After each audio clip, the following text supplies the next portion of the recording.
Hello students, IIT brain में आपका स्वागत। तो आज हम लोग डिस्कस करेंगे रिलेशंस एंड फंक्शंस में उस क्वेश्चन के आगे जितना तक हमने कल कर लिया था। तो कल का क्वेश्चन था 21st का थर्ड पार्ट। मैं एक बार चेक कर लेता हूँ ये हमने डिस्कस कर लिया था या नहीं। तो 21st का थर्ड पार्ट हमने डिस्कस कर लिया। इस क्वेश्चन को हमने बाइजेक्टिव कहा था फाइनली, और यहाँ तक हमारा डिस्कशन कंप्लीट हो गया था। अब आज हमारा क्वेश्चन क्या होगा उसके लिए सबसे पहले मैं आपको अपनी स्क्रीन देता हूँ। ये लीजिए स्क्रीन, एक सेकंड रुकिएगा। इस स्क्रीन में सब ब्लर दिख रहा है मुझे, मैं इसको ठीक कर देता हूँ। ये अब ये स्क्रीन साफ है, बिल्कुल क्लियर आ रही है आप लोगों के सामने। तो 21st का थर्ड पार्ट आप देख पा रहे होंगे। ये क्वेश्चन हमने डिस्कस कर लिया था। इसके बाद 22nd आप लोग ट्राई करिएगा, इसके दो पार्ट हैं। देन 23, 24 आप लोग ट्राई करें। 25 में भी एक पार्ट मैंने टिक किया है। हम सीधे इस पे आते हैं। कौन से क्वेश्चन की मैं बात कर रहा हूँ एक बार स्क्रीन पे देख लें आप। मैं इस क्वेश्चन की बात कर रहा हूँ, एक बार पढ़ूंगा, ध्यान से देखें। Function f and g are defined from real number to real number. दोनों फंक्शन रियल नंबर से रियल नंबर के लिए डिफाइन किए गए हैं, और रिस्पेक्टिवली इनमें बोला गया कि fx जो है x square plus 3x plus 1 है। इसे मैं नोटबुक पे ले जाता हूँ। x square plus 3x plus 1। ध्यान दें, क्वेश्चन नंबर 25 और fx का वैल्यू दिया है x square plus 3x plus 1। कुछ ऐसा वैल्यू आपको fx का दिया है, और gx का वैल्यू क्या दिया है वो भी हम देख लेते हैं एक बार। क्वेश्चन आपके सामने रखता हूँ। Function f and g are functions from real number to real number, and fx बराबर x square plus 3x plus 1 and gx बराबर 2x माइनस। gx का वैल्यू दिया है 2x माइनस। देख लें एक बार। फंक्शन f और g दोनों रियल से रियल तक डिफाइन है, और fx का value x square plus 3x plus 1 है। gx का वैल्यू 2x माइनस 3 है। चार पार्ट हैं जिसमें से पहला मैं आपके साथ डिस्कस करूंगा, FOG निकाल। अब कैसे करेंगे देखिए, सिंपली जो हमने पढ़ाया है पूरा डिटेल चैप्टर के बारे में उसके हिसाब से अगर करें। हम जानते हैं कि FOG x जब कैलकुलेट किया जाएगा तो इसका अर्थ है फंक्शन f बाद में अप्लाई होगा, पहले gx अप्लाई होगा, और gx का वैल्यू 2x माइनस 3 के बराबर है, तो ये बन गया f2x माइनस। अब क्लियर समझे, fx का वैल्यू आपके सामने है। फंक्शन f जब अप्लाई हो रहा है तो x को x square plus 3x plus 1 बना दे रहा। तो अगर f के अंदर 2x माइनस 3 लिखा होगा तो ये 2x माइनस 3 इस x से रिप्लेस हो जाना चाहिए। या आप और सिंपली इसको ऐसे समझे कि आप इसे थोड़ी देर के लिए fy लिख दीजिए और अपने माइंड को मेकअप कर लीजिए। ये बात याद कर लीजिए कि y आपने 2x माइनस 3 को लिखा है, जिसको बाद में हम चेंज भी करें। अब अगर fx को हम लोग x square plus 3x plus 1 बोल रहे हैं तो आप समझ गए ना बात को, कि अगर fx को x square plus 3x plus 1 बोला जा रहा है तो क्लियरली हम fy को बोलेंगे y square plus 3y plus 1। भाई अगर fx x square plus 3x plus 1 है तो fy y square plus 3y plus 1 होगा, fz z square plus 3z plus 1 होगा। तो ये मैंने fy का वैल्यू लगा दिया, और क्योंकि y का वैल्यू 2x माइनस 3 लगाना है तो अब मैं पुट कर देता हूं उस वैल्यू को सवाल को नॉर्मल बनाने के बाद। तो ये हो जाएगा 2x माइनस 3 का square plus 3 times 2x minus 3 plus 1। तो ये आपका FOG x का वैल्यू, ठीक है ना। अब इसको सिंप्लीफाई करके कहां तक पहुंचाना है वो आपके जिम्मे है। a माइनस बी का होल स्क्वायर लगा के इसको आप ओपन कर सकते हैं, और जो लाइक टर्म है उनको एक जैसे टर्म मिला के एक बना दे, और जो अलग अलग टर्म है वो अलग है। तो टोटली आप इसको एक क्वाड्रेटिक इक्वेशन के रूप में, क्वाड्रेटिक पॉलिनोमियल के रूप में, ठीक है ना। तो इस तरह से FOG कैलकुलेट किया मैंने। इसी तर्ज पे आप इसके अदर 3 पार्ट्स भी सॉल्व कर सकते हैं। फिलहाल हम आगे बढ़ेंगे। 25th का फर्स्ट पार्ट मैंने कर दिया। 26th में भी एक टिक है, गौर करें। 26 क्वेश्चन क्या है एक बार पढ़ें इसको। Let star is a binary operation defined on rational numbers. क्यों रेशनल नंबर का सिंबल होता है, और रेशनल नंबर के सेट में स्टार एक ऑपरेशन है। आगे क्या बोलता है, find which of the following binary operations are commutative. वो कह रहा अगर ये चारों बाइनरी ऑपरेशन है जो मैंने दिए हैं तो बस आप इतना बताइए कि इसमें कम्यूटेटिव कौन सा। मैं एक करके दिखाता हूँ, उसी तर्ज पे आप बाकी 3 करिएगा। चौथे को मैंने स्टार किया है, मैं उसको उठा रहा हूँ। जो फोर्थ पार्ट है क्वेश्चन नंबर 26 का फोर्थ पार्ट, इस पे हम आएंगे। क्वेश्चन नंबर 26 पार्ट नंबर 4, ठीक है। फंक्शन को डिफाइन कैसे, ऑपरेशन को डिफाइन कैसे किया पहले ये देख लें। क्वेश्चन में a और b के स्टार को a minus B whole square बोला है, और a और b दोनों रेशनल नंबर्स हैं। ये बात a star b is a minus B whole, यहाँ पर आप देख सकते हैं ये है क्वेश्चन। तो a स्टार b को a minus B whole square बोला है, मैं लिख रहा हूँ स्क्रीन पे। a माइनस बी को बोला है, a स्टार b को नाम दिया है a minus B whole square for every a b belongs to रेस, ठीक है ना। ऐसी कंडीशन है, मतलब आपको 2 रेशनल नंबर लेने हैं और a स्टार भी जब आप करेंगे ऑपरेशन तो उसका अर्थ होगा मैथमेटिक्स का normal operation a minus B whole square. अब आपको चेक करना है कि ये ऑपरेशन कम्यूटेटिव है कि नहीं, जबकि बाइनरी तो ये है ही भाई। बाइनरी तो दुनिया का हर ऑपरेशन अगर a और b के बीच में कुछ लिख दिया जाए, कोई नियम लगा दिया जाए तो बाइनरी हो जाए। तो बाइनरी का मतलब तो बस ये होता है कि 2 के बीच में इनपुट करा के एक आउटपुट। एडिशन भी बाइनरी है, सब्ट्रैक्शन भी बाइनरी, बाइनरी तो सब है। अब लेट स्टार भी binary operation defined on Q, find which of the following binary operation are commutative. आपको चेक करना है कि ये कम्यूटेटिव है क्या नहीं। कैसे करेंगे आप, देखिए सिंपल सी। a स्टार भी a minus B whole square है, अब यही ऑपरेशन आप एक बार बी स्टार ए पे लगे, तो जब आप बच्चों बी स्टार ए निकालेंगे तो ये बन जाएगा B minus A whole square for every A B belongs to rational number. और आप जानते हैं कि चाहे आप A minus B whole square निकालें या B minus A whole square, value same आएगी स्क्वायर करने के बाद। तो ये इंप्लाई करता है कि A star B is equal to B star A. So operation is commutative. तो जो एग्जांपल मैंने उठाया वो कॉम्यूटेटिव है। अब आप बाकी 3 में चेक करें कि कौन कॉम्यूटेटिव है कौन। चलिए आगे बढ़िए। 26 का 4th पार्ट किया हमने। 27 आप लोग ट्राई करिएगा। 28 ऑब्जेक्टिव टाइप क्वेश्चन स्टार्ट हो गए हैं। 28 मैंने आपके लिए छोड़ा है। 29 पे मैं बात करूंगा। 29 क्वेश्चन पे आइए। क्वेश्चन नंबर 29 पे बात करते हैं। सुन लीजिए एक बार क्वेश्चन, देख भी लीजिए 29 को। Consider the non empty set consisting of children in a family and a relation are defined as AR। ठीक है ना, सुनिए ध्यान से। Consider the non-empty set consisting of children, मतलब एक non-empty set मतलब एक ना एक बच्चा है, उस बच्चों का सेट है।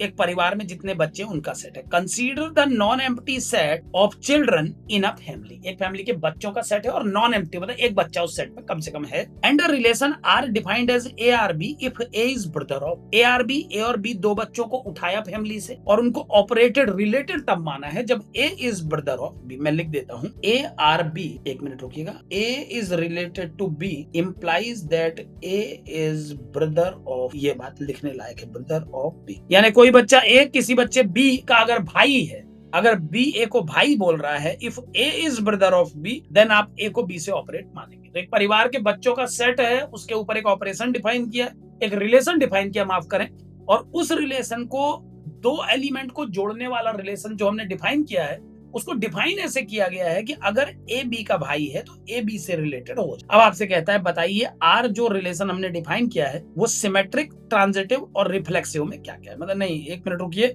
सारे ऑप्शन में सिमेट्री, ट्रांजिटिविटी चेक करनी, बट एक काम करते हैं हम लोग इसको इक्विवेलेंस के पॉइंट ऑफ व्यू से पूरा चेक कर लेते हैं, फिर जो भी ऑप्शन होगा उसको मैच करा लेंगे। सवाल फिर से सुन लीजिए finally. Consider the non empty set consisting of children in a family and R is the relation defined as ARB if A is brother of B then R if A is brother of B। मैं एक बात यहाँ पर और change कर देता हूँ, ARB if A is brother of B लिख। ARB यानी A और B कनेक्टेड तब है जब A is brother of B। अब एक एक करके चेक करते हैं। चलिए एक इक्विवेलेंस के सवाल जैसा कर लेते हैं। सबसे पहले चेकिंग ऑफ रिफ्लेक्सिविटी। तो आपको पता है रिफ्लेक्सिविटी में हर एलिमेंट को अपने से कनेक्ट करना होता है, तो जिस सेट के ऊपर आप बना रहे हैं रिलेशन उस फैमिली के हर बच्चे के ऊपर ये रिलेशन लगना चाहिए ए आर ए नाम से। अब ए आर ए का मतलब क्या है? A R A means A is brother of. तो ये बताइए क्या कोई बच्चा अपना खुद का भाई होता है? क्या कोई बच्चा अपना खुद का भाई होता है? नहीं। इसका मतलब implies that relation is not है ना। इसको बल्कि ऐसा नहीं लिखना चाहिए था आपको, ये statement A R B means ये नहीं लिखना था आपको, लिखना चाहिए था स्टेटमेंट ऐसा होना चाहिए था we know that A is not brother of self implies that A is not related to A. ऐसे लिखते ज्यादा अच्छा है, ऐसे लिखेंगे तो ज्यादा परफेक्ट माना जाएगा। A is not related. We know that A is not brother of self. मतलब कोई व्यक्ति अपना खुद का भाई नहीं होता है, तो implies that A is not related to A। और ये अगर है तो सिद्ध होता है कि रिलेशन रिफ्लेक्सिव। जल्दी से चेक करिए, दूसरी चेकिंग करते हैं, चेकिंग ऑफ सिमेट्री। थोड़ा ज्यादा क्वेश्चन कर लेंगे, फटाफट करेंगे। तो चेकिंग ऑफ सिमेट्री क्या है सुनिए। सिमेट्री में हमको चेक करना होगा कि अगर ए आर बी सेट को बिलोंग कर रहा तो बी आर ए बी करेगा। तो लेट अस सपोज, आपको पता है जो सिमेट्री की चेकिंग होती है उसमें एक कंडीशन को अपने मन से सपोज किया जाए। तो चेकिंग ऑफ सिमेट्री में मैं क्या लिखूंगा, देखिए, let A is related to B implies that A is brother of B. A is brother of B, ये सच है। A is brother of B सच है क्योंकि ये लिखा हुआ है कि ए आर। जब हम सिमेट्री चेक करते हैं तो पहले ये कल्पना करते हैं, अपने मन में ये इमेजिन करते हैं कि ए आर बी है, एग्जिस्ट कर रहा है, और इसके दम पे हमें साबित करना होता है कि बी आर ए भी है। तो A R B means A is brother of B. अब ए अगर बी का भाई है तो क्या ये बात इंप्लाई करती है B is brother of A? बताइए आप लोग, B is brother of A imply करती है? तो मैं कहूंगा नहीं करती है, क्योंकि ए अगर बी का भाई है तो बी बहन भी हो सकती है। यानी कोई ऐसा पेयर ए और बी का भी हम उठा सकते हैं जिसमें ए तो भाई है, बी बहन है।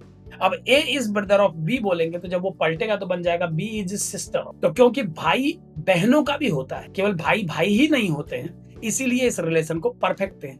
A is brother of B कहने के बाद हम इससे ये नतीजा नहीं निकाल सकते कि बी इज ब्रदर ऑफ ए, क्योंकि बी ए की बहन भी हो। इसीलिए हम कह सकते हैं कि A B is related to A नहीं पॉसिबल है। तो इंप्लाइज बी रिलेटेड। अब इसको कैसे पढ़ेंगे कि A is related to B means A is brother of B. This doesn't means B is brother of A, and अगर ये सच होता B is brother of A, तो ये जरूर पता लग जाता कि B. So A R does not explain, है ना। एक बात यहाँ पर याद रखें, इस लाइन में मैंने इस सिंबल को कट किया, इस लाइन में नहीं किया। इसका रीजन आप समझते हैं। ये जो सिंबल बना हुआ है, ये वाला सिंबल, ये इन दोनों लाइनों को आपस में जोड़, तो इन दोनों लाइनों को जोड़ने का मतलब समझे कि अगर ये सच है तो ये भी सच है, इसलिए मैंने यहाँ पर इंप्लाइज का साइन। लेकिन ये जो सिंबल यहाँ पर लगा, ये इस लाइन को इस लाइन से जोड़, और ऊपर की लाइन में जो लिखा है A is brother of B, वो ये इंप्लाई नहीं करता कि बी इज, इसलिए यहाँ पर मैंने कट का निशान। तो यहाँ पर आप ये भी ध्यान दें कि कब मैं कट का निशान लगाता हूँ, कब मैं इक्वल, ठीक है ना। इक्वल और कट का निशान लगाने के लिए भी देखना पड़ता है अरेंजमेंट। तो A is brother of B doesn't means B is brother of A, इसीलिए यहाँ पर मैंने इंप्लाइज को कैंसिल किया। लेकिन अगर बी इज ब्रदर ऑफ ए ये बात सच हो जाती, अगर ये दूसरी वाली बात सच हो जाती, तो ये तीसरी बात भी सच हो जाती। इसीलिए मैंने यहाँ पर पूरे डिस्कशन में अगर एक बार भी बीच में डजंट इंप्लाई का साइन आ गया तो मामला फेल हो जाता है। तो A R B does not apply B R A, implies that कि ये सिमेट्रिक नहीं है। नॉट सिमेट्रिक लिख देता हूं मैं किनारे, नॉट सिमेट्रिक, ये रिलेशन सिमेट्रिक नहीं। तीसरा चेकिंग ऑफ ट्रांजिटिविटी करके खत्म करते हैं इसको। चेकिंग ऑफ ट्रांजिटिव है कि देख लेते हैं। तो ट्रांजिटिव के लिए आपको पता है A related to B and B related to C पहले मानना पड़ेगा, जहां पर ये सारे बच्चे उसी परिवार से उठाए गए हैं। अब सुनिए, checking of transitivity, A related to B and B related to C given conditions. यहाँ पर लिख लीजिए आप, बल्कि इसको हटाइए, आप यहाँ लिखिए गिवन ये दिया है आपको कि A related to B and B related to C. अब ये इंप्लाई करता है कि A is brother of B, A is brother of B and B is brother of C. इससे क्या कंफर्म हो गया? देखिए, अगर ए बी का भाई है तो ए एक लड़का है, कंफर्म है। बी सी का भाई है, इसका मतलब बी भी एक, सी लड़का लड़की कुछ भी हो सकती है, बहन भी हो सकती है, भाई भी। लेकिन अगर ए बी का भाई है और बी सी का भाई है, तो मैं ये दावे के साथ कह सकता हूँ कि A is brother of C all, A is brother of C also. C लड़का है कि लड़की जाने बिना मैं कह सकता हूँ कि ए उसका भाई, क्योंकि ए बी का भाई है और बी सी। और ये बात अगर सच है तो ये इंप्लाई करता है कि ए का डायरेक्ट कनेक्शन सी से बन सकता है। So relation is trans. तो अब ऐसे ऑप्शन को आप ढूंढ लें जिसमें ये लिखा हो कि साहब ये रिलेशन सिमेट्रिक तो नहीं है लेकिन ट्रांस। तो जो ऑप्शन में लिखा है सिमेट्रिक है, नहीं है, और ट्रांजिटिव, वो सही, ठीक है। तो आप मैचिंग खुद करा लें। 29 क्वेश्चन में थे हम लोग, 29 कंप्लीट किया अभी हमने, यस। और अब आते हैं अगले क्वेश्चन में। 29 कंप्लीट करने के बाद आगे देखिए, अगला क्वेश्चन है 29 के बाद 30 क्वेश्चन आपके सामने स्क्रीन पर, एक बार इसको देखें पहले। The maximum number of equivalence relations on the set 1 2। आपको एक सेट दिया है 1 2 3, उसमें एलिमेंट है। आपको मैंने कल परसों जब क्विक रिवीजन कराया था उस दिन भी बताया था कि जब हम रिलेशन को इक्विवेलेंस रिलेशन के पॉइंट ऑफ व्यू से चेक करते हैं तो डोमेन और कोडोमेन को सेम रखते हैं, तभी बोला जाता है कि equivalence relation on set A. On set ए बोलने में कई बार बच्चा सोचता सर ये डोमेन है कि कोडोमेन, दोनों ही। आपको 1 2 3 सेट को इस्तेमाल करके कनेक्टिविटी भी 1 2 3 और 1 2 3 के बीच में ही बन, तो डोमेन का रोल भी यही प्ले करेगा, कोडोमेन का रोल भी यही प्ले करेगा, है ना। तो क्या है सवाल, एक बार और देख लें। The maximum number of equivalence relations on the set 1 2 3। 1 2 3 set के ऊपर कितने इक्विवेलेंस रिलेशन आप बना सकते हो?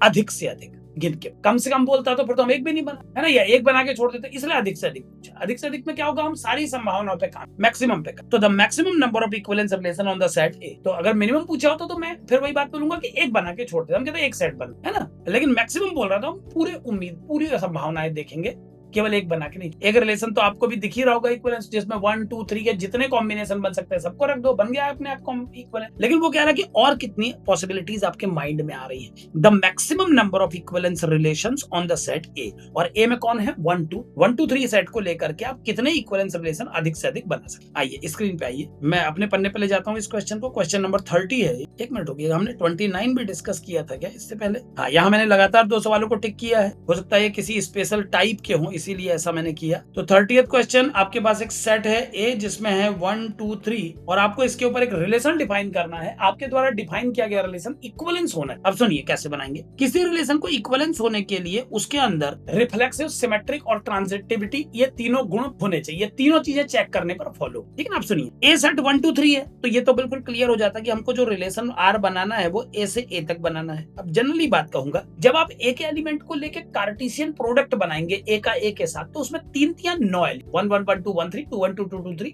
3 1 3 2 3, तो कार्टेशियन प्रोडक्ट में टोटल 9 पेयर आएंगे, ठीक हो गया। अब कार्टेशियन पेयर में अगर 9 आते हैं, कार्टेशियन प्रोडक्ट में अगर 9 एलिमेंट आते हैं, तो इसके अंदर 2 की पावर 9 सबसेट बन सकते हैं। इसके 2 की पावर 9 सबसेट बन सकते हैं, जिसमें से एक एम्प्टी होगा, बाकी सब। अब वो जितने हैं सब रिले, गौर करिएगा मैं क्या बोल रहा हूँ, 2 की पावर 9।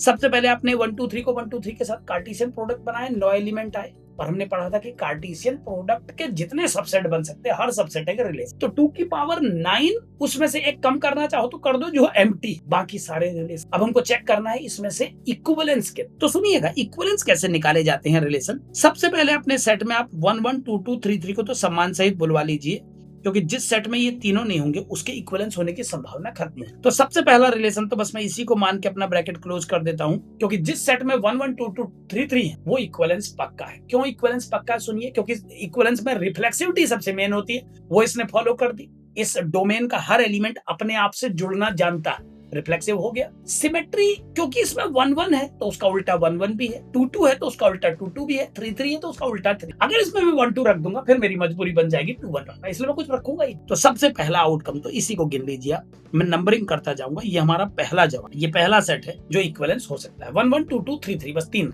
ठीक।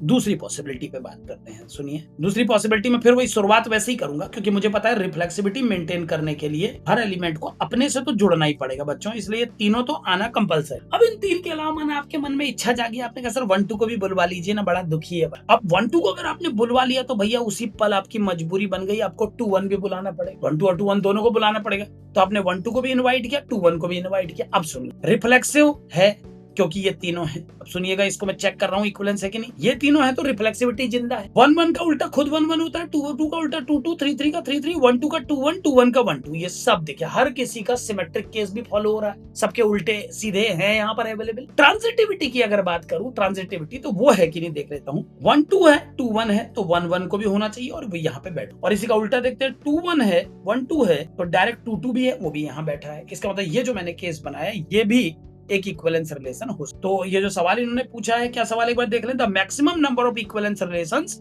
ऑन द सेट ए 1 2 3। 1 2 3 के ऊपर आप कितने इक्विवेलेंस रिलेशन बना। तो एक तो मैंने भैया ये बना दिया 1 1 2 2 3 3, और दूसरा बना दिया 1 1 2 2 3 3 साथ में 1 2 2। अब 1 2 2 1 को अगर मौका मिला तो भैया इसके जो दो दोस्त हैं वो नाराज हो जाएंगे, उनको भी मौका दे दो फटाफट। तो 1 1 2 2 3 3 के बाद 1 3 3 1 को भी एक बार मौका दे दो अकेले अकेले, और एक बार मौका दे दो इनके तीसरे जोड़ीदार को। भैया एक और भाई है ना इनकी फैमिली में, क्या है वो 2 3 3। ये 3 सेट ये बना दिए मैंने, ठीक है। तो एक तो बना केवल रिफ्लेक्सिविटी के आधार पर, एक बना सिमेट्री को जांचते परखते हुए, ये 3 बने, ठीक। अब थोड़ा और हाथ आगे बढ़ाते हैं, थोड़ा और हाथ आगे बढ़ाते हैं। अब एक काम करते हैं, सिंगल एलिमेंट लेने के बजाय 2 2 लेते हैं। 1 1 2 2 3 3 तो लेना ही पड़ेगा भाई, रिफ्लेक्सिविटी का मामला है। साथ में 1 2 को भी ले लेते हैं और 2 3 को भी ले लेते हैं। जैसे पहले एक एक लिया था ना, बस 1 2 और उसका जोड़ीदार 2 1। अब 1 2 2 3 2 ले। अब सुनिएगा, अगर 1 2 को लिया आपने बच्चों तो 2 1 को लेना आपकी मजबूरी है, नहीं तो सिमेट्री लेक हो जाएगी। और 2 3 लिया है तो 3 2 को भी ले ही लो ना, अब सिमेट्री नहीं तो खराब हो जाएगा। और सबसे बड़ी बात जो अब बोलूंगा वो है कि अगर 1 2 को लिया है मेरे बच्चों, 2 3 को लिया है तो 1 3 को कैसे मना कर दोगे।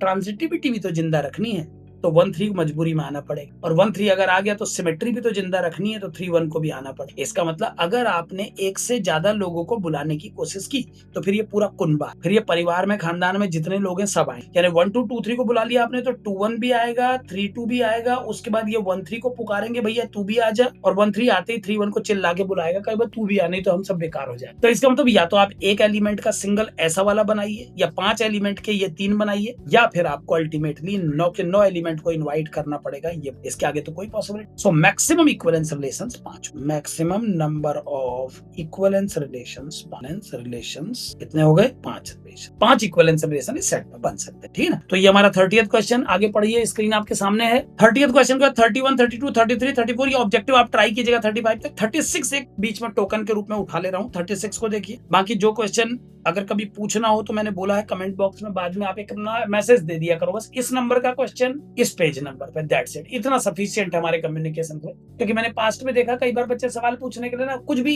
एक सवाल भेज देते हैं, आधी इंफॉर्मेशन होती है, कभी डायग्राम मिसिंग होता है तो कहते खुद अपने मन से सर अंडरस्टैंड कर लीजिए डायग्राम। अब ये बिल्कुल परफेक्शन नहीं आता ना इसमें, भैया अगर कोई सवाल पूछ रहे हैं तो उसका फुल जानकारी होना चाहिए। तो इसीलिए अब ये कम्युनिकेशन ज्यादा इजी बनाने के लिए मैंने ऐसा किया है कि बुक का नाम मेरा है एग्जाम्पलर की बुक चल रही है।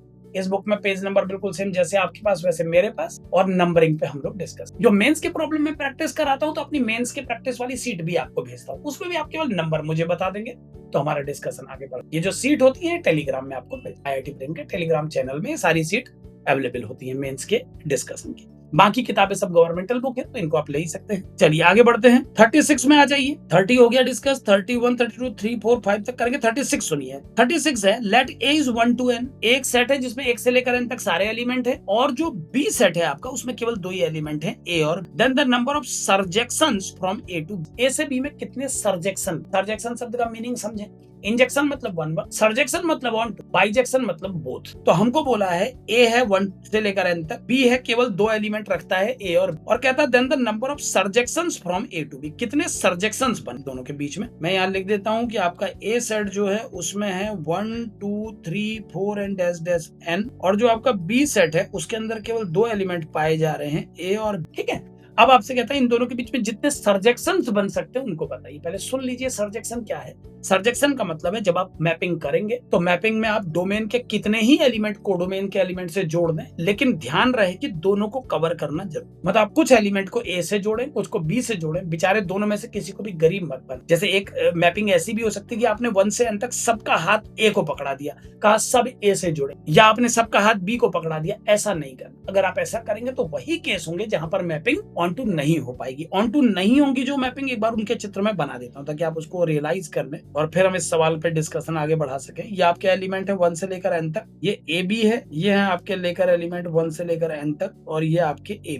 आपने पहले एक मैपिंग बनाई जिसमें सबका हाथ बन ए को पकड़ा, लो भैया पूरी बिरादरी ए को दे। एक मैपिंग आपने ये बनाई सबको बी दे दिया, ए दिया ही नहीं। इन दो मैपिंग को बस मैं गलत मैपिंग मानूंगा, क्योंकि राइटर ने हमसे बोला है कि सर्जेक्शंस बनाइए। नंबर ऑफ सर्जेक्शंस, कितनी ऐसी मैपिंग है जो सर्जेक्शंस हो सकती है, मतलब नंबर ऑफ सर्जेक्शन मतलब ऑन टू कितनी। तो इन दोनों को छोड़ के बाकी सभी ऑन टू है भैया। इन दोनों को छोड़ के आप जो बनाओगे सब ऑन टू ही होगा। डोमेन के एलिमेंट को जोड़ोगे तो पक्का, क्योंकि डोमेन में तो किसी एलिमेंट को खाली नहीं छोड़ सकते भाई, फंक्शन डिफाइन हो ही नहीं पाएगा फिर। नहीं तो जोड़ना तो आपको सबको है, एन एलिमेंट पूरे। अगर आपने एन एलिमेंट में कुछ ए को दिए कुछ बी को दिए तो सर्जेक्शन बन जाएगा, क्योंकि ए और बी दोनों कवर होने। बस यही दो गंदे केस होंगे जब आप सबके सब एलिमेंट ए को दे देंगे और एक सबके सब बी को। तो पहले मैं ये बताता हूँ कि अगर आपके पास डोमेन में एन एलिमेंट है तो उनको जोड़ने के तरीके के, इसको सिंपल ही समझिए। 1 को जब मैं पिक करूंगा जोड़ने के लिए तो मेरे पास 2 ऑप्शन है, या तो मैं ए से जोड़ूंगा या बी। तो 1 को जोड़ने के 2 तरीके हैं। 2 को जब मैं उठाऊंगा तो उसको जोड़ने के भी 2 तरीके, या तो मैं ए से जोड़ूंगा या बी से। तो डोमेन के हर एलिमेंट को कोडोमेन के साथ जोड़ने के मेरे पास 2 तरीके हैं, यानी कुल तरीके हो गए मेरे पास 2 की पावर, क्योंकि एन एलिमेंट है सबको जोड़ने के मेरे पास 2 की पावर 1 2 की पावर 1 तरीके हैं टोटल। तो टोटल तरीके हो गए 2 की पावर है। इनमें से 2 तरीके मैं कम करना चाहूंगा, ये वो 2 तरीके जो ऊपर चित्र बने हुए हैं आपके सामने। तो फाइनल आंसर आ गया 2 की पावर n -2, यानी 2 की पावर n में से 2 कम कर दो, जितने सेट बचेंगे वो सब इस सवाल के उपयोगी सेट जिनको आप गिनना चाहते। तो नंबर ऑफ सर्जेक्शंस 2 की पावर n -2 होना चाहिए। इस हिसाब से मेरे कैलकुलेशन के हिसाब से ये जो बी ऑप्शन है ये ठीक है। 36 ये हो गया। आगे बढ़ेंगे अभी हम लोग फटाफट। 36 के बाद 37 आप लोग ट्राई करें। 38 को मैंने रोका हुआ है। 38 क्वेश्चन को देखते हैं एक बार। 38 क्वेश्चन बहुत लंबी एक्सरसाइज है ये। 38 में 38 आज मैं कोशिश करता हूँ कि इसको पूरा ही निपटा दूं। एक बार पढ़ने पहले आप क्वेश्चन 38, ये है question. Let F is a function from real number to real number. Instruction दिए हैं और कैसे डिफाइन है। एफ एक्स की वैल्यू आपको दी है और जी एक फंक्शन है जो आर से आर में है और वो इस तरह से डिफाइन। आपको जी एक्स भी दिया है एफ एक्स भी दिया है, गॉफ निकालने को बोला है। सिंपल ही बताऊंगा एक लाइन में। स्क्रीन में ले जा रहा हूं सवाल को। एफ एक्स है 3x² माइनस, एफ एक्स की वैल्यू दी है 3x² माइनस 5, एफ एक्स का वैल्यू दिया है 3x² माइनस 5 और जी एक्स का वैल्यू क्या दिया देख लीजिए एक बार। जी एक्स दिया हुआ है आपको यहाँ पर देखें, ये है x upon X square plus x upon X square plus x upon x, ये आपके एफ एक्स और जी। और ये तो पहले ही बताया कि एफ फंक्शन भी रियल टू रियल डिफाइंड है और जी फंक्शन भी रियल टू रियल। पूरी कंडीशन दी है, एक बार फिर देख लें। Let F is a function from real to real, F X बराबर 3x² माइनस 5 और G is a function from real to real, it is x upon X square plus 1। Then GOF is, आपको बताना GOF जो operation है उसका value क्या होगा। GOF निकालो ना, तो कैलकुलेट करना है हमको GOF। तो एक x इसमें ले लेता हूं इनपुट के रूप में, ये बन जाएगा g ऑफ fx। आपको मालूम है कि जब हम गॉफ x लिखते हैं तो इसका मतलब सिंपल यही होता है कि f पहले लगेगा और आपका g बाद में आएगा, f पहले लगेगा। चलिए अजय और प्रज्वल, ठीक। तो f एक फंक्शन है r से r में, g भी एक फंक्शन है r से r में, fx है 3x² माइनस 5 और gx है x upon X square plus 1। अब आपका क्वेश्चन क्या है एक बार फाइनली देख लें, फिर मैं स्टार्ट करूंगा। 38 ये है, f is a function from real to real, 3x² minus 5 fx है, और g is a function from real to real x upon x², दोनों दिए हैं, आपको GOF कैलकुलेट कर। तो कैसे करेंगे आप GOF कैलकुलेट? GOF बराबर हो जाएगा GFX। अब g तो अपनी जगह पे रहने दीजिए साहब, पहले fx की वैल्यू लगा देते हैं 3x² माइनस 5। अभी हो गया 3x² माइनस 5। 3x² माइनस 5 को कुछ पलों के लिए y लिख लेते हैं, अलग से नोट कर देता हूँ कि किसको हमने y लिखा। अब सिंपल यार, अगर gx का वैल्यू यहाँ पर ध्यान दो, अगर gx का value x upon x² plus 1 हो सकता है, तो gy का वैल्यू भी y अपॉन y² प्लस 1 होना ही चाहिए, बिल्कुल सिमेट्रिक, क्योंकि फंक्शन तो g ही है। तो अगर g x को x अपॉन x² प्लस 1 बना सकता है, तो g y को बनाएगा y अपॉन y² प्लस 1। और अब अंतिम लाइन में आपको y की वैल्यू बस पुट कर देनी है। तो ये ऊपर तो बन जाएगा 3x² माइनस 5 और नीचे बन जाएगा 3x² माइनस 5 का होल स्क्वायर प्लस 1। अब बस एक अंतिम लाइन आप लोगों को करनी है, आप इसको ओपन कर लें, है ना, ओपन कर लें, और ओपन करके ऑप्शन मैच करा लें। आपके सामने ऑप्शन रखें, 4 पावर में ऑप्शन लिखे हैं, तो बिल्कुल एग्री हूं मैं, 4 पावर में आने भी चाहिए, क्योंकि जब आप 2 पावर के ऊपर 2 पावर ये वाले पार्ट को सॉल्व करेंगे ना, तो ये 4 पावर आने की पूरी। तो इसके बाद छोड़ देता हूं, अब आप इसको खुद सॉल्व कर लें पूरा। अभी फिलहाल अगले क्वेश्चन की तरफ बढ़ते हैं। 38 कंप्लीट हो गया, फास्ट करेंगे ताकि ज्यादा सवाल हो। 38 कंप्लीट कर लिया, 39 40 41 आप ट्राई करिएगा। 42 में टिक है भैया, 42 को एक बार पढ़ ली। f is a function from all real number to real number except 3/5 in डो। अब उसकी वजह रही होगी डोमेन से 3/5 को क्यों हटाया है, उसकी वजह होगी। मैं आपका क्वेश्चन पहले यहाँ लिख देता हूँ। 42 नंबर के क्वेश्चन पे हम लोग हैं, क्वेश्चन नंबर 42, और राइटर ने f को एक फंक्शन बनाया है जिसको डिफाइन किया all real numbers except 3/5 to all real number. ठीक है,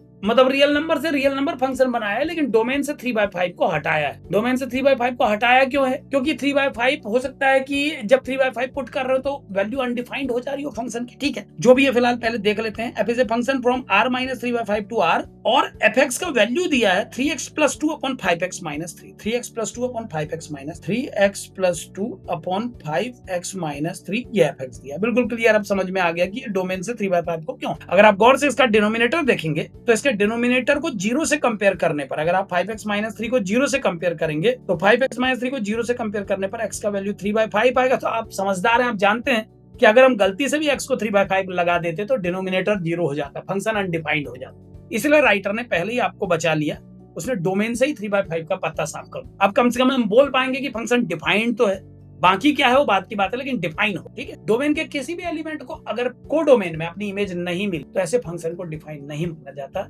अगर आप 3/5 रखते हैं x की जगह, तो 3/5 को अपनी इमेज के रूप में इनफाइनाइट का नाम लेना पड़ेगा, इनफाइनाइट कोई वैल्यू नहीं। ठीक है ना, तो चलिए अब देखते हैं। Let f is a function from r minus 3/5 to r, and this be defined by fx equal to 3x plus 2 upon 5x minus 3, 3x plus 2 upon 5x minus 3। Then आपको बताना इन चारों में से सच क्या है। पहला ऑप्शन f इनवर्स x बराबर f है, f इनवर्स x बराबर माइनस f है, f इनवर्स x बराबर 1/19 f है, और चौथा FOFX बराबर, मतलब मेनली इनवर्स पे फोकस। तो आइए इनवर्स ही निकाल देते हैं ना, सीधे बात ही खत्म कर देते हैं। हमको fx दिया, हम इसका इनवर्स निकाल देते हैं। इसके लिए मैं fx को थोड़ी देर के लिए y लिखना चाहूंगा। तो y बराबर आ गया 3x plus 2 upon 5x minus 3, और इसके बाद इसको लेफ्ट में भेजा तो ये हो गया 5xy minus 3y equal to 3x plus 2, और फिर x के टर्म एक तरफ ले लेता हूं, तो 5xy माइनस 3x बराबर 3y प्लस 2, और फिर x की वैल्यू कॉमन लेकर के लेफ्ट से राइट में शिफ्ट कर दिया, जो टर्म y का है, तो कुछ ऐसा बन जाएगा। मैंने फटाफट लिख दिया, आप समझ जाइए, मैंने इन टर्म्स में से x कॉमन ले लिया होगा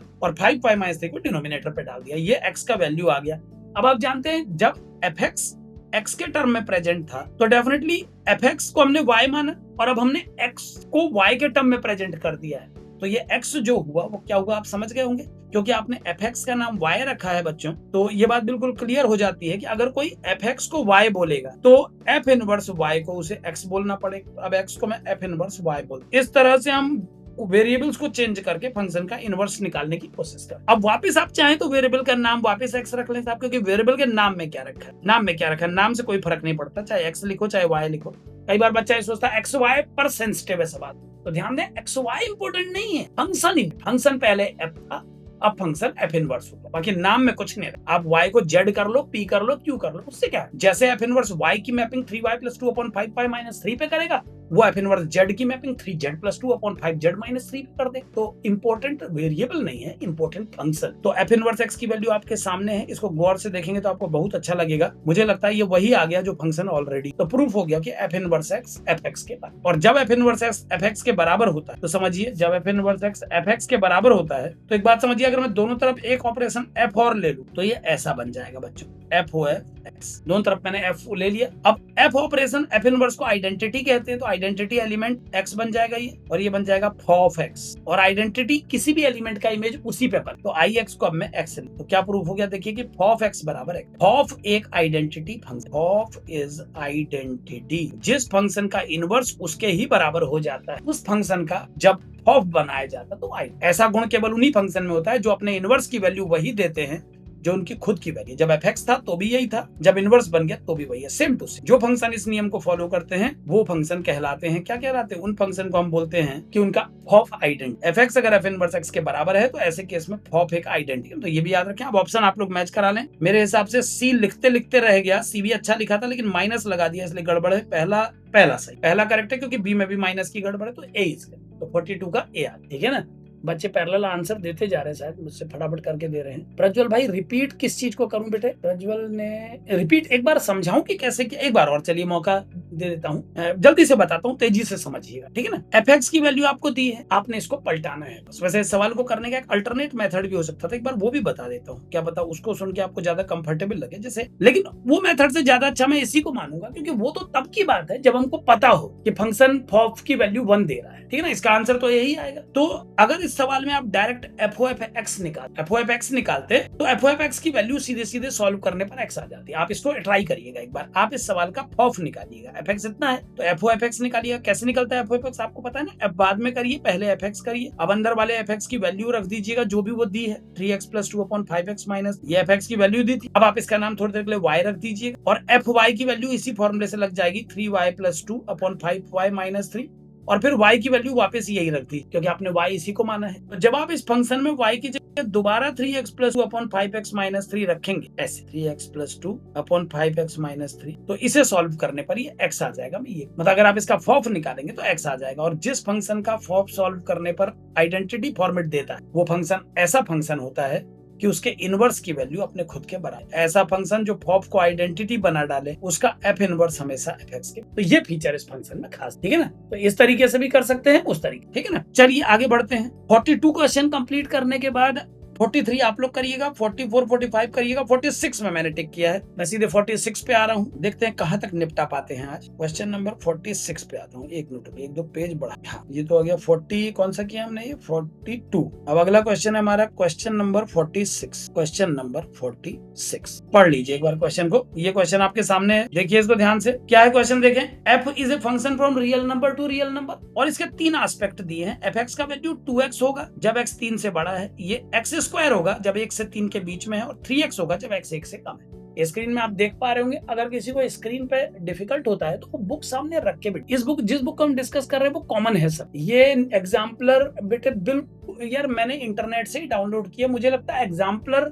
के वॉल्यूम में कोई चेंज नहीं आया। ये जो एग्जाम्पलर, इसमें खास बात बता दूं, इसमें मैथमेटिकल इंडक्शन का चैप्टर 11th वाले सेट में आज, तो जो चैप्टर डिलीट हुए वो भी इसमें है। इसका मतलब ये पुराना वर्जन है ना। एग्जाम्पलर का मेरे पास जो सेट है ये प्रीवियस, और नेट से ही डाउनलोड किया, तो मुझे लगता है आप लोग भी करेंगे तो वही मिलेगा, ठीक। लेकिन जो एनसीईआरटी की बुक मैं कराता हूँ सबसे पहले 0 और 1 लेवल पे, वो न्यू एनसीईआरटी की जो बुक मेरे पास डाउनलोडेड है उसमें मैथमेटिकल इंडक्शन नहीं, इससे पता लग रहा कि वो नए वॉल्यूम है, लेकिन एग्जाम्पलर का शायद पुराना, ठीक है ना। चलिए तो 46 क्वेश्चन में आ जाइए। 46 क्वेश्चन क्या है, F is a function from R to R। F x के 3 वैल्यू हैं, एक तो 2x है जब x 3 से बड़ा है, x स्क्वायर है जब x 3 और 1 के बीच में है, और 3x है जब x 1 से छोटा। मतलब 3 आपको अलग अलग फंक्शन के वैल्यू दिए हैं। ऐसे फंक्शन जिसमें एक एफ एक्स को 3 तरीकों से डिफाइन किया जाता है उसको हम लोग डेफिनेशन ऑफ फंक्शन, ये ऐसे फंक्शन है जिनको डेफिनेशन ऑफ फंक्शन के रूप में लिखा गया है। डेफिनेशन ऑफ फंक्शन का मतलब है आपको अलग अलग रेंज के लिए अलग अलग टाइप का कंडीशन दिया गया। तो कैसे करते हैं ऐसे सवाल, देखिए सिंपली आपको इन सवालों में बस ये ध्यान रखना पड़ता है कि जिस रेंज के लिए जो वैल्यू दी है उस रेंज के लिए वही फंक्शन, ठीक है ना। तो जिन बच्चों को फॉन्ट यहाँ पर स्क्रीन पे छोटा दिखता है वो बुक सामने रख सकते हैं, इसलिए मैंने बता दिया कि कौन सी बुक है, तो उनको साफ दिखेगा ही। अब देखिए आपको जो सवाल निकालना है वो है -1, 2 और 4। आपको सॉल्व करना है f -1 f F2 और F4 का समेशन। क्वेश्चन एक बार अच्छे से देख लें, मैं हाईलाइट कर देता हूं। ये है FR से R तक एक फंक्शन है, fx का वैल्यू 2x है, x स्क्वायर है और 3x है। तीन अलग अलग एस्पेक्ट, 1 से 3 के बीच में कुछ है, 1 से नीचे कुछ है, 3 से ऊपर कुछ है। तो आपसे कहता है f-1, f2 और f4, इन तीनों का सम निकाल के क्या करना पड़ेगा, सिंपली समझो, बहुत आसान सवाल है। f-1 की वैल्यू निकालने के लिए कुछ नहीं, बस ये फंक्शन को देखो आप लोग। -1 कौन सी रेंज में आते हैं, गौर करो, ये लिखा है 1 से छोटे में ये अप्लाई होगा, तो सिंपल सी बात है ना भाई, -1 1 से छोटा है, तो -1 के केस में हम सबसे नीचे वाला फंक्शन उठाएंगे 3x। यहाँ मैं लिख देता हूं कि -1 के लिए हम जो फंक्शन पिक करेंगे वो हो जाएगा 3x, और इस डब्बे के बाहर नीचे लिख देता हूं x = -1, ताकि आपको याद रहे कि मैंने कौन सा फंक्शन उठाया और अब उसमें मैं x की जगह क्या रखने है ना। अब F2 की बात करते हैं। F2 में आइए, जो F2 है बीच वाला उठाऊंगा, क्योंकि 1 से 3 के बीच में आता है और इस समय मुझे उठाना होगा x²। ये x² लिखा है छोटा सा, आप देखते जा रहे हैं, तो मैं लिख देता हूं कि मैं x² उठाने वाला हूं भैया, और इसमें मैं x की जगह 2 लगाने वाला हूं, बाद में लगाऊंगा, अभी तो फंक्शन उठा रहा हूं बस। और 4 के लिए मैं उठाऊंगा सबसे ऊपर वाला, क्योंकि 3 से बड़े के लिए मुझे ऊपर का फंक्शन 2x उठाना। तो यहाँ मैंने 2x उठा लिया और लिख देता हूँ कि x को बाद में मैं 4 लगा। खत्म कर दीजिए ना इस सवाल को आप लोग आराम से। ये बन जाएगा 3 × -1, ये बन जाएगा 2 का स्क्वायर, और ये बन जाएगा 2 × 4, यानी ये हो गया -3 + 4 + 8, 8 4 12 में 3 गया 9, तो 9 इस क्वेश्चन का आंसर। ठीक है ना, इस तरह से कर पाएंगे इसको। आगे देखें, 46 कंप्लीट किया हमने, 46 के बाद 47 आप लोग ट्राई करें। 46 हमने कर लिया, 47 आप ट्राई करेंगे। और कितने बचे हैं भैया, अभी हैं, लेकिन चलिए फटाफट इनको भी निपटा लेते हैं। 46 कंप्लीट हो गया फिलहाल, 47 आप ट्राई करेंगे। Fill in the blanks in each of the exercise 48 to 52, fill in the blanks. 48 में आइए, let the relation R be defined as in N. R एक रिलेशन जो नेचुरल नंबर पे डिफाइन किया गया है, और क्या लिखा है इस सवाल को ध्यान से पढ़ें। ए को बी से रिलेटेड तब माना जाएगा जब 2a + 3b 30, मैं लिख देता हूं स्क्रीन, 2a + 3b 30 होना है। क्वेश्चन नंबर 48, 2a + 3b का वैल्यू 30 होना चाहिए, तब माना जाएगा कि ए बी से रिलेटेड है। आगे पढ़िए, let the relation R be defined in natural number such that A R B = 2a + 3b = 30, then R is. तो इस रिलेशन में कितना, मतलब इस रिलेशन का मतलब सेट कैसे बनेगा, ये फिल इन द ब्लैंक्स में आपको भरना है कि इस रिलेशन को आप कैसे कहेंगे, इस रिलेशन की प्रेजेंटेशन क्या होगी। तो कॉमन सी बात है यार, नंबर पे आधारित प्रेजेंटेशन मांग रहा है, पर डेफिनेटली मैं रोस्टर फॉर्म में ही बनाऊंगा प्रेजेंटेशन। अब क्या बातें गौर करने की सुनिए, आर रिलेशन है, लेकिन खबरदार केवल नेचुरल नंबर ही लगाना परमिसिबल है, यानी ए और बी दोनों की जगह आप केवल नेचुरल नंबर उठाओ, और वो नेचुरल नंबर भी ऐसा नहीं कि कुछ भी उठा लिया, ऐसे नेचुरल नंबर चुनिए कि 2a + 3b को जोड़ के 30 भी अब आइए आर। ठीक, तो बेटा अगर मैं a की जगह 1 लगा तो क्या क्या होगा, देखो, अगर मैं a की जगह 1 लगा दूं तो, या b की जगह, चलो लगाना शुरू करते हैं। अगर मैं b की जगह 1 अप्लाई करता हूं तो इस फॉर्मूले को पहले मैं जमा ले, उससे आपको और कंफर्ट हो जाएगा। 2a + 3b 30 है, तब arb माना जाएगा, तो 2a बराबर आ गया 30 - 3b, और a बराबर आ गया 30 - 3b / 2। अब आओ खेल खेलते हैं। सबसे पहले अगर मैं b को लगाऊं 1, अगर मैं b को लगाऊं 1 तो ऊपर न्यूमरेटर ऑड आ जाए, तो बात खत्म हो जाती है, यानी b 1 नहीं। समझ जाए क्यों कहा मैंने ऐसा, क्योंकि अगर मैं b को 1 लगा दूंगा तो 3 × 1 = 3, 30 में से 3 गया 27, 27/2 ए इंटीजर नहीं रह पाएगा। और आप ध्यान रखें, आपने रिलेशन को डिफाइन किया है नेचुरल नंबर से नेचुरल नंबर, लगाना भी नेचुरल नंबर, लाना भी नेचुरल नंबर। 1 अलाउड नहीं है, बी की जगह 2 लगा के देखिए, अलाउड हो जाएगा, तो बी का वैल्यू 2 हो सकता। अब बी का वैल्यू जब 2 रखेंगे तो देखिए क्या बन जाएगा, 2 3 = 6, 30 में से 6 घटाया 24/2 12, फटाफट करिएगा 12,2 पहला। अच्छा 3 लगाएंगे, नहीं लगा सकते, फिर ऑड का बवाल हो जाएगा, 4 लगा के देख, अगर बी की जगह 4 लगाएंगे तो 4 × 3 = 12, 30 में से 12 घटाया 18/2 9, तो 9 के साथ आपका 4 लग सकता है भैया। और देखिए अब बी की जगह 5 मत लगाइएगा, ऑड का बवाल हो जाएगा, 6 लग। तो अगर बी की जगह 6 लगाएंगे तो 18, 30 में से 18 गया 12/2 6 आ जाए, 6 के साथ आपका 6 सुपर हिट। ठीक है ना, बड़ा प्यारा सेट है 6 के साथ 6। अब एक बार 7 तो नहीं लगा सकते, 8 लगाइए, 8 3 24, 6 बचेगा, 6 का आधा 3, यानी कि जब 8 लगाएंगे तो 3 आएगा। फिर 10 लगाइए, 10 नहीं लगाएंगे, 8, हाँ 10 लगा लीजिए फाइनली, तो 10 3 30 0 नहीं, क्योंकि 10 लगाएंगे तो ए 0 आ जाएगा ना। तो जो जो बी की जगह लगाना संभव था मैंने सब लगा दिया। ये वो एलिमेंट आए हैं जिनको आप आर सेट के अंदर डिफाइन कर सकते हो। तो जब आपसे पूछा जाएगा आर क्या है, तो आप ऐसे लिख के दिखाइए, आर कंटेन्स 12,2, 9,4, 6,6, 3। आर के अंदर ये 4 महारथी बैठते हैं, ऐसा। ठीक है ना, तो इस तरह से आप इस क्वेश्चन को सॉल्व। ठीक है ना, चलिए, तो ये 48 क्वेश्चन हमारा कंप्लीट हो गया। अब 49 50 आप लोग ट्राई करिएगा, 51 52। चलिए 52 से हम कल की क्लास में देखेंगे, बस 2-4 सवाल बचे, कल उनको निपटा के आगे बढ़ेंगे। फिलहाल हमने 48 तक निपटा दिया है, इस स्क्रीन में आप देख लें। 49 से आगे अब हम कल डिस्कस करेंगे। थोड़े से सवाल एग्जाम्पलर में बचे हैं, कल 5 मिनट में मुश्किल से वो खत्म हो जाएंगे। और जैसे ही वो खत्म होंगे तुरंत शुरू होगा मेंस के क्वेश्चन पे प्रैक्टिस, जिसमें हम प्रायोरिटी देंगे न्यू ईयर जो मेंस के पेपर हुए 23, 22, 21, 20, 19 में। उन जो मेंस के क्वेश्चंस हम लोग डिस्कस करते हैं वो सारे एग्जाम में आए हुए क्वेश्चंस होते हैं। एक्सरसाइज को ध्यान से समझे, मैं जो क्वेश्चंस करवाता हूँ वो सब एग्जाम में आए हुए क्वेश्चन है। वो मेंस जैसे क्वेश्चन नहीं है, वो मेंस के ही क्वेश्चन। तो अगला जो लेवल 6 होगा, इस लेवल के निपटाने के बाद हमारे अगले लेवल का नाम है लेवल 6, उसमें हम जेई मेंस के क्वेश्चन डिस्कस। ठीक है, तो चलिए आज के लिए इतना ही, बाय।